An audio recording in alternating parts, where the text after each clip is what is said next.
السلام علیکم ورحمۃ اللہ وبرکاتہ۔ جی ڈیئر ممبرز، آج بہت امپورٹنٹ آیت ہے ہمارے عقیدے کے لیے۔ اللہ تعالیٰ ہمیں اس کا حق ادا کرنے کی توفیق عطا فرمائے اور بہترین سمجھ عطا فرمائے۔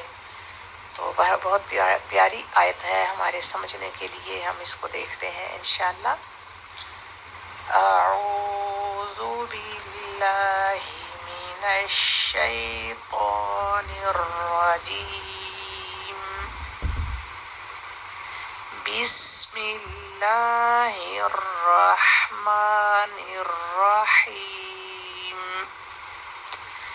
وقالوا، قاف الف مدہ ہے اور ہیوی لیٹر بھی ہے، وقالوا، اور پھر قاف کو ہم جب دو حرکت کے ساتھ پڑھا اور لام کی پیش کے بعد ہم نے دیکھا کہ آگے نیکسٹ لیٹر پر تشدید ہے، تو جب لام پر پیش ہے اور باقی واو اور دو الف جو ہیں وہ کوائٹ کھڑے ہیں اور تا پر تشدید ہے، تو ڈائریکٹ ہم نے لام کو تا سے ملا دینا ہے۔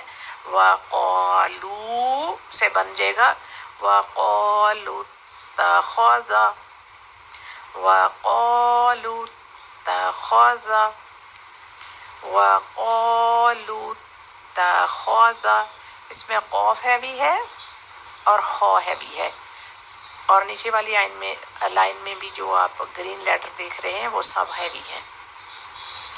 وقالوا اتخذ اللہ، وقالوا اتخذ اللہ، وقالوا اتخذ اللہ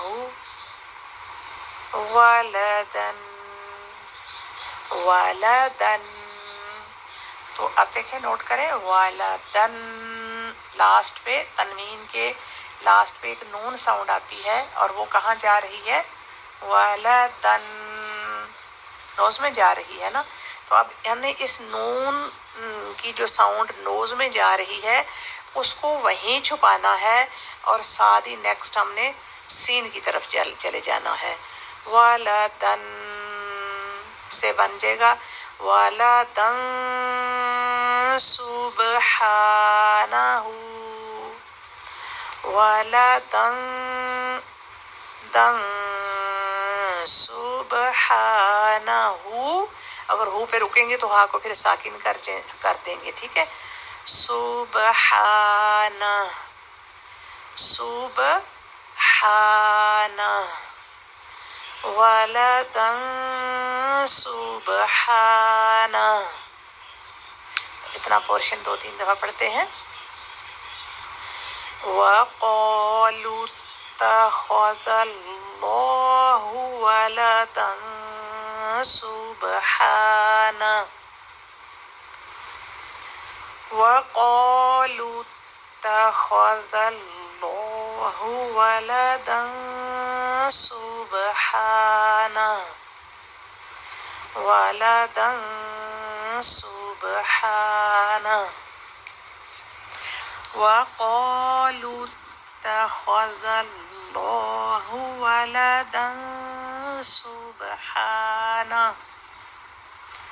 وقالوا اتخذ اللہ ولدا سب، جیسے ہم کہتے ہیں سب، اردو میں بات کرتے ہیں کہ آپ سب، تو سب، سبحانہ، سبحانہ، ولدا سبحانہ، وقالوا اتخذ اللہ ولدا سبحانہ، بل لہ، با لام بل، تو یہ رول ہے، ہم دیکھتے ہیں نا میم، فرسٹ میم ساکن کے بعد میم آ جائے تو دونوں میم کا آپس میں ادغام ہو جاتا ہے، اسی طرح سے لام ساکن کے بعد بھی نیکسٹ لام آ جائے تو وہ بھی دونوں کا آپس میں ادغام ہو جاتا ہے، اور اس لیے لام کے اوپر تشدید ڈال دی ہے۔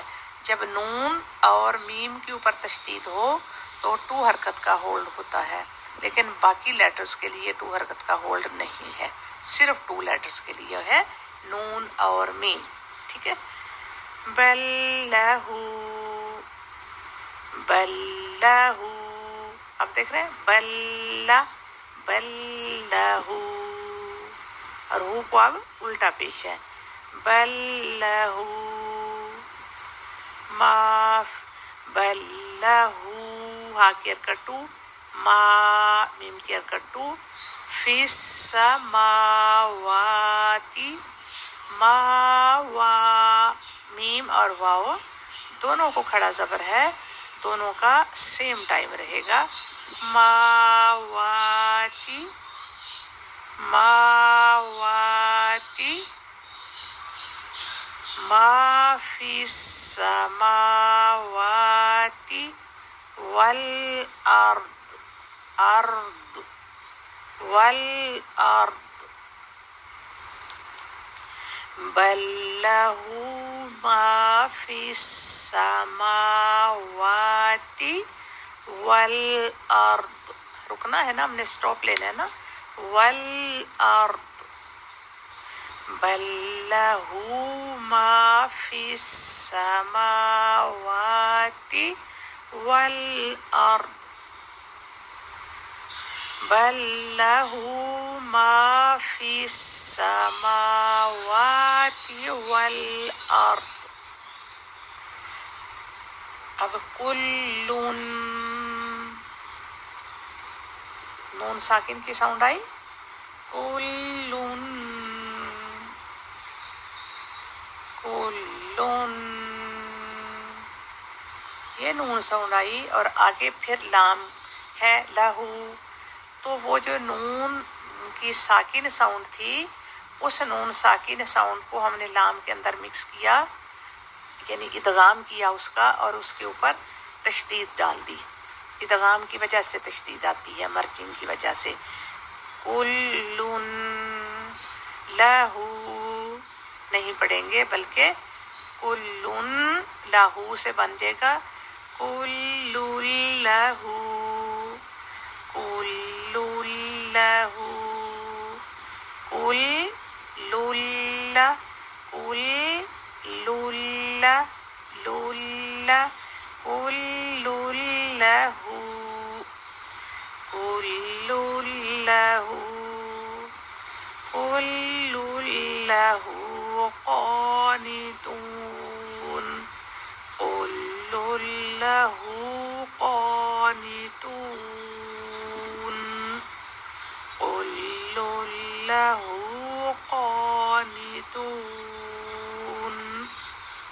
اس آیت کو 2-3 دفعہ دیکھیں، 2-3 دفعہ دیکھ کے پھر ہم اس کی ٹرانسلیشن دیکھتے ہیں. ٹھیک ہے.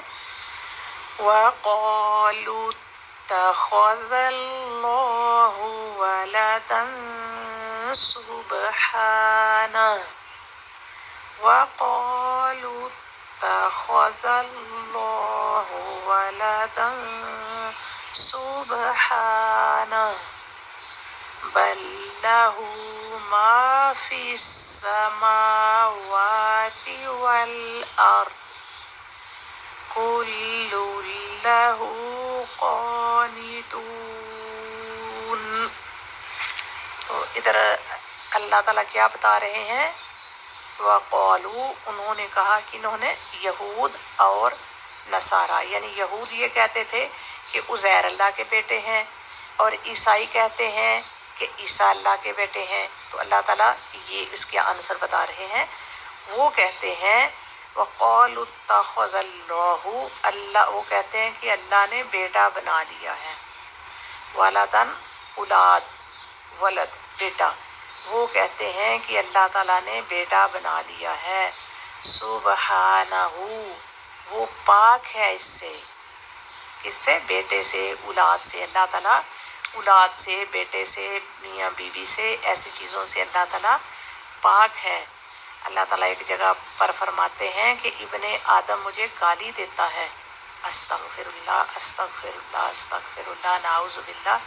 کسی ابن آدم کی کیا مجال ہے کہ استغفراللہ کو ایسا خیال بھی دل میں لائے، لیکن اللہ تعالیٰ فرما رہے ہیں کہ ابن آدم، بلکہ حدیث قدسی ہے، ایک حدیث قدسی میں اللہ تعالیٰ فرماتے ہیں کہ ابن آدم نے مجھے جھٹلایا اور ابن آدم نے مجھے گالی دی۔ تو اس کا جھٹلانا یہ ہے کہ وہ دوبارہ پیدا کرنے کا انکار کرتا ہے کہ کون پیدا ہوگا اور کون دوبارہ زندہ کرے گا اور کہاں عنصر ہوگا اور کیسا ہوگا، اور اللہ بڑا مہربان ہے تو ایسا کچھ بھی نہیں ہوگا۔ تو اللہ تعالیٰ کہتے ہیں کہ یہ دوبارہ پیدا کرنے کو جھٹلاتا ہے۔ اور دوسرا، ابن آدم مجھے گالی دیتا ہے، ابن آدم نے مجھے گالی دی کیونکہ اس نے میرے لیے بیٹا اور بیوی کو تجویز کیا۔ استغفر اللہ، استغفر اللہ۔ تو اللہ تعالیٰ تو خود بدیع السماوات ہے، اللہ تو ہر چیز کا مالک اور خالق ہے۔ اللہ تعالیٰ سورۃ اخلاص میں قل هو اللہ احد، وہ اکیلا ہے، اللہ الصمد، وہ بے نیاز ہے، اس کو کسی کی ضرورت نہیں ہے، نہ اولاد کی نہ بیوی کی، لم یلد ولم یولد، نہ وہ کسی کا باپ ہے نہ کسی کا بیٹا ہے، اس کا کوئی اولاد کا سلسلہ نہیں ہے۔ تو اس چیز کو اللہ تعالیٰ خود ہی بتا رہے ہیں کہ اللہ تعالیٰ کی کوئی اولاد نہیں ہے، بلکہ اللہ تعالیٰ کو یہ جو ابن آدم گالی دیتا ہے، نعوذ باللہ، استغفر اللہ، استغفر اللہ، اللہ تعالیٰ ایسا خیال لانے سے بھی ہمیں بتائے۔ تو اللہ تعالیٰ کہتے ہیں کہ یہ اہل عرب، یعنی جو اہل کتاب ہیں، یہود اور نصارہ، یہ کہتے ہیں کہ اللہ تعالیٰ نے کسی کو بیٹا بنا لیا ہے۔ تو ان کو بتا دو کہ وہ ایسی باتوں سے پاک ہے، بلکہ اللہ تعالیٰ تو آسمان اور زمین میں جو کچھ بھی ہے، بلکہ زمین و آسمان میں جو کچھ بھی ہے، کل اللہ قانتون، سب اللہ ہی کا ہے، اللہ ہی اس کا مالک ہے، اور کل اللہ قانتون، اور سب کے سب اللہ کے فرما بردار ہیں، اللہ کے مطیع ہیں۔ قانتون فرما بردار ہیں، اللہ کے مطیع ہیں۔ تو اللہ تعالیٰ کو اولاد کی، تو ہم انسان ہیں، ہم کمزور ہو جاتے ہیں، ہم بوڑھے ہو جاتے ہیں، ہمیں یہ ہوتا ہے کہ ہم نے نہیں رہنا، ہماری اولاد ہوتی ہے، لیکن اللہ تعالیٰ فرما رہے ہیں کہ اللہ ایسی چیزوں سے پاک ہے۔ تو اسی لیے سورۃ اخلاص کا بہت درجہ ہے کہ یہ شرک کو رد کرتی ہے۔ تو یہ استغفر اللہ، اللہ تعالیٰ جو یہ سمجھتے ہیں، اللہ تعالیٰ ان کو بھی ہدایت دے، اور جہاں جہاں ہماری غلطیاں ہیں، ہماری کمزوریاں ہیں، اللہ تعالیٰ ہم سب کو بھی ہدایت دے، اور قرآن کو اور اللہ کے احکام کو بہترین طریقے سے سمجھنے اور عمل کرنے کی توفیق عطا فرمائے۔ اللہ تعالیٰ ہمارا شرح صدر کر دے، اللہ ہمارا سینہ کھول دے کہ ہم اللہ تعالیٰ کے احکام کو بہترین طریقے سے سمجھ سکیں۔ اور اللہ تعالیٰ ہم دیکھیں، ہم نے ابھی ایک پارہ ہمارا کمپلیٹ نہیں ہوا، تو آپ دیکھ رہے ہیں کہ ہم نے کتنے سارے احکام پڑھ لیے ہیں، کتنی چیزوں کا ہمیں پتہ چل گیا ہے۔